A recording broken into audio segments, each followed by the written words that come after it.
were arched, but they were not joined. It was separated. In Samat فَعَلَيْهِ الْوَقَارِ, and when he was silent, dignity covered him. And when he spoke, it was audible and clear, almost commanding and overtaking.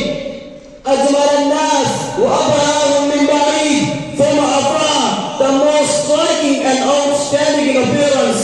وأحسنهم وأجملهم من قريب, and when he came near, the best of them and the most handsome of them in closeness.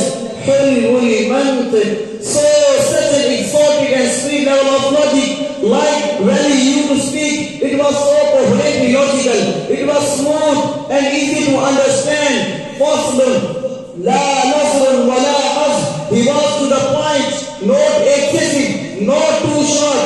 His words were like gems coming out of a necklace, calculated, polished one after the other, it would flow magically. Rabatun, he was medium in height, your eyes did not strain to look up at him, nor was it tedious to look down at him. He was a comfortable sight to look at. Lahu rufaqa yahufuna bih, he had friends, the people that were with him, they were working around him to try to serve and protect him. وَإِنْ قَالَ سَمِعُوا لِقَوْلِهِ, and when he used to say something, they used to hearken to what he used to say. وَإِنْ أَمَرَ فَبَادَرُوا إِلَىٰ أَمْرِهِ, and when he commanded, they used to compete to fulfill the command. This is Muhammad sallallahu alayhi wa sallam. Anas bin Malik says, I came out one night, it was full moon night, and I looked at the moon. In the desert, understand, the moon is an awesome sight. It is smooth, it is radiant, it is clear, it is gentle compared to the certain sun that which they were used to. So the moon was the epitome of beauty. So he says, I came out at the full moon night and I looked at the moon, and I saw it beautifully handsome. So I said, let me go see if the moon is more handsome or my prophet is more handsome. Let me go see if the moon is more beautiful or my prophet is more beautiful. So I went, I saw him standing afar. So I looked at his face and I looked at the moon. So I looked at his face and I looked at the moon. So I looked at his face and I looked at the moon. And I said, Wallahi, he was more handsome than the moon in its entirety. That is just the look of your messenger.